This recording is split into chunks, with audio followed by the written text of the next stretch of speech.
Thanks,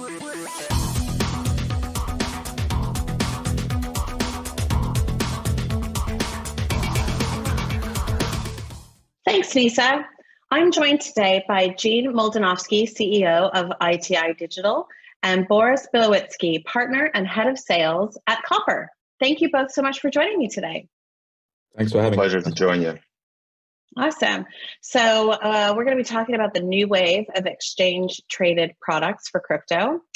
A Bitcoin ETF has long been touted as the nirvana for opening up broader access to the asset class, with most of the focus being on the US, where a good number of applications have consistently been rejected by the SEC, primarily around concerns about liquidity, custody, and the unregulated nature of many of the exchanges where Bitcoin are mostly traded. But under the broader category of ETFs, or exchange-traded products, the first exchange-traded note was launched in Europe as far back as 2015, with similar products being listed since then outside of the US. Things moved a step forward in June when ETC Group launched and listed the world's first centrally cleared, BaFin-regulated Bitcoin exchange-traded product on Deutsche Börse's Extra exchange in Germany. A little more recently, London-based crypto infrastructure provider Copper also launched an alternative product that similarly simplifies the issuance of institutional-friendly instruments that can track crypto assets without the need for direct exposure. So, Gene, I mentioned earlier that yours isn't the first ETP on the market. So can you explain how your product is different from something like Grayscale's, which our viewers may be more familiar with potentially, and maybe give us a sense of what's the difference between an ETN, an ETC, an ETF? Okay, great. Well, why don't I start with the second question, because I think that's, there's some misconceptions. So in the mainstream market and traditional markets, you have exchange-traded products, ETPs, and there are a number of different categories of these products. Exchange-traded funds, ETFs, are typically in the US, can be a basket of different securities, or it can be a mono security. In Europe, an ETF cannot be a mono product, meaning there cannot be one particular asset in it. What we've done is issued and together with our partners, what's called an ETC, which is an exchange-traded commodity, right? A lot of people know and use ETCs, for example, to invest in gold. And since Bitcoin essentially is a commodity, we're using that structure, and that structure is being done out of Germany, which is now a very much of a regulated and crypto-friendly European jurisdiction that's also passportable across Europe.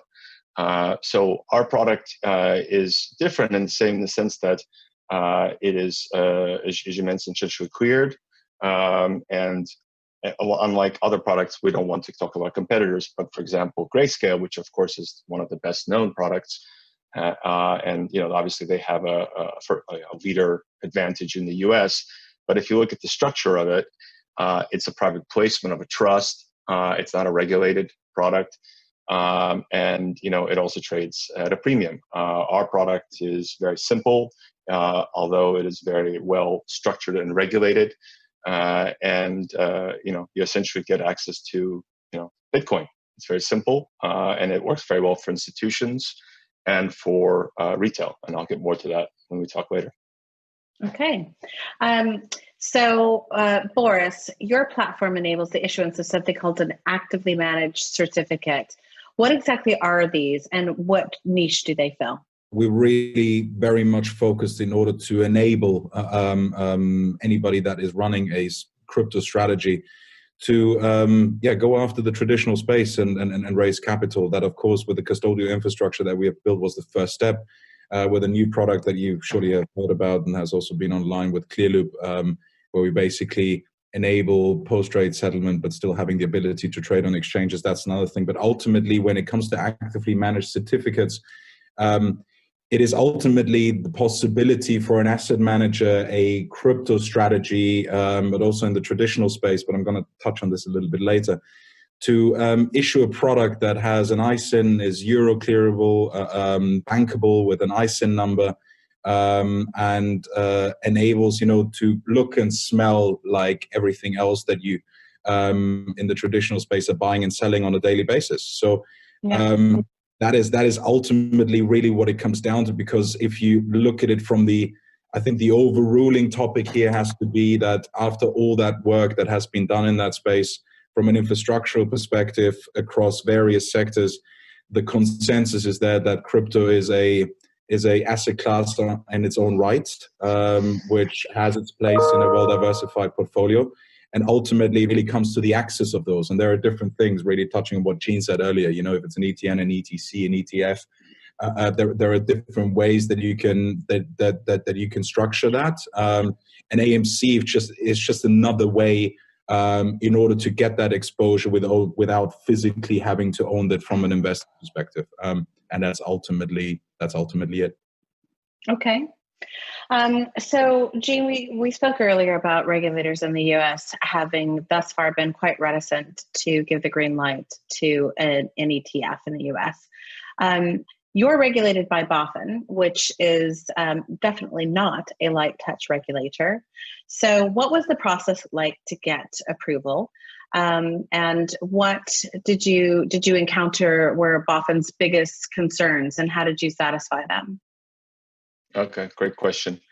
Having looked at that, as a shareholder and a partner, it was indeed a very difficult process. But what was going for us, and where we were a bit lucky in our respect, was that Germany actually came out, I think, in March with regulations in place with essentially making crypto and digital assets fully legal. And that was a big breakthrough for us. Yeah. So on the back of that, approval, the regulator didn't have much of a choice but to sort of get through it. But it doesn't mean that we didn't go through 15 drafts of our prospectus. It didn't mean that we didn't even have to deal with issues such as because BTCE is an instrument that actually represents 1/1000th of a Bitcoin. And so when we had to file documents, and the documents had to be transferred to their computer systems, they had to change code to allow for 8 digits, which they never had to do that before, because securities don't trade in 8 digits. So that wasn't part of the old system. So it was an interesting experience, but went through it. And I think at the end of the day, the regulator really worked well with us, and helped us to finalize the structure, which they approved, right? And we had to, I would say, in some ways, use an existing precedent structure, which was the Zedra Gold ETC, but we added, little bells and whistles to that structure, like an independent trustee, which has pledged over. So, so there's the pledge of the assets. So anything happens, bankruptcy, God forbid, the investors always have access to the underlying asset, which is very important, which is unlike other instruments that are more synthetic in nature. There's an independent administrator essentially there as well to protect against white crime, for example. So, as a new asset class, independently audited and administrated. Yeah, absolutely. Yeah, we have an independent. Okay. We have an independent trustee. We have an independent administrator, and we have an independent auditor, which is Ernst & Young. So a lot of independence required to make sure that the product was both institutional and retail proof. Yeah. Well, one of the questions that the SEC has been asking, centers around both custody and liquidity. Those are their main concerns, right? So from the custody space, who's safeguarding your assets? Where are you sourcing your liquidity? Who are the authorized participants or the market makers that source liquidity on the fund's behalf? How are you guys managing those two things? Sure. Custody and liquidity.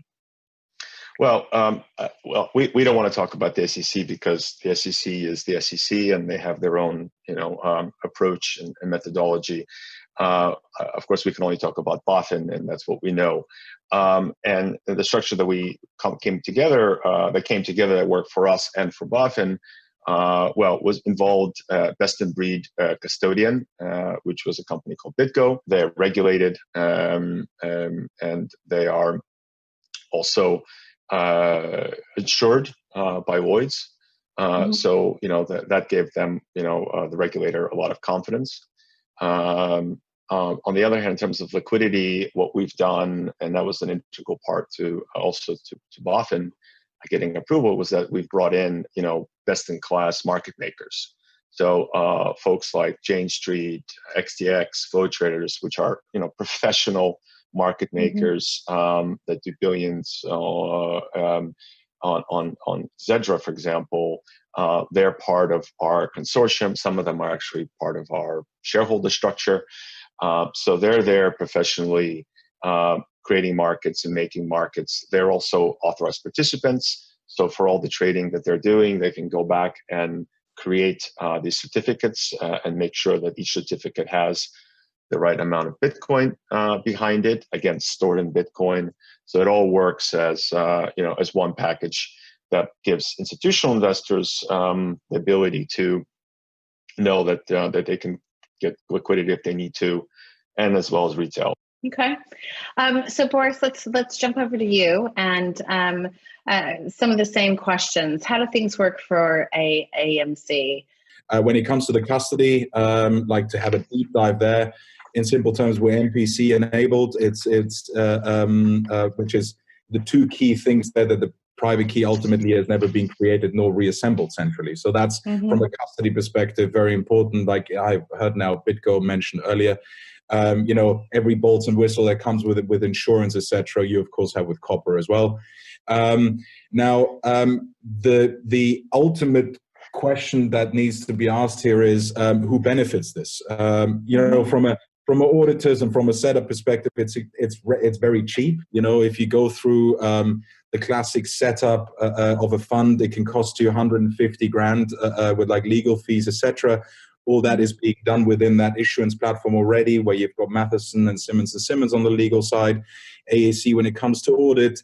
But ultimately what it is the ability for you to distribute this across Switzerland, the UK, the EU. You even have the ability of going retail and listing this. So you've got like Germany, Italy, Austria, Liechtenstein, Luxembourg, and I think Ireland that you can also go retail.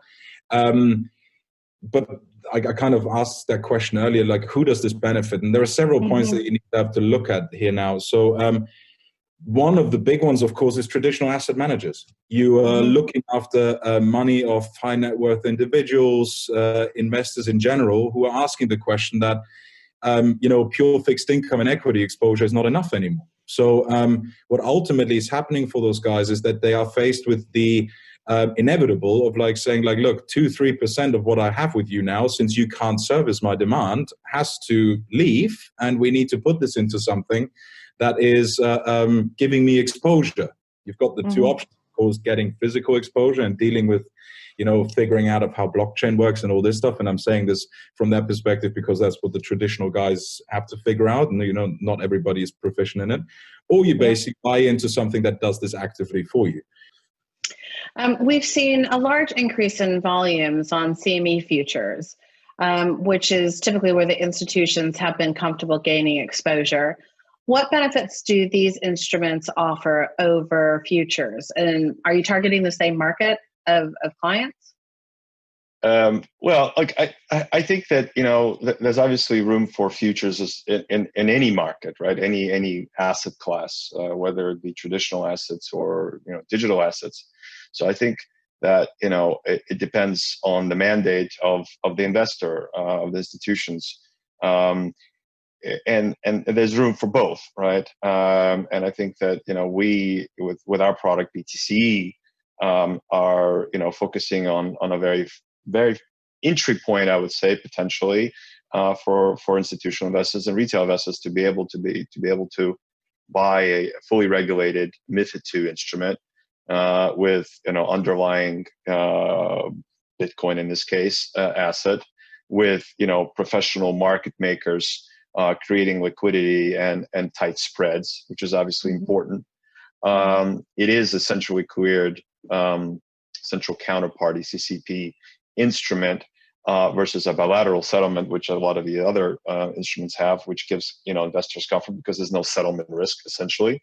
It's insured, as I talked about before, trading on a major exchange, the biggest ETP board actually in Europe. So this is a simple way to get in if you want to just go long, or hold or trade Bitcoin. And in fact, today was actually it's good timing because we hit our first day with over $1 million euros actually, because it's on Germany euros of trading, right? So we're actually seeing pick up. We're seeing institutions coming into the game. And it's a good entry point, and there's room for derivatives and there's room for futures. Anything to add on that, Boris? And an investor is always a very, very interesting creature because one's kind of having made its mind up to get exposure to a certain asset class. He also at the same time wants sophistication when it comes to the strategy. Now, when it comes to the sophistication of those strategies, again, being able to access the sophistication via a instrument that looks and smells like all the other stuff that he's buying is very enticing.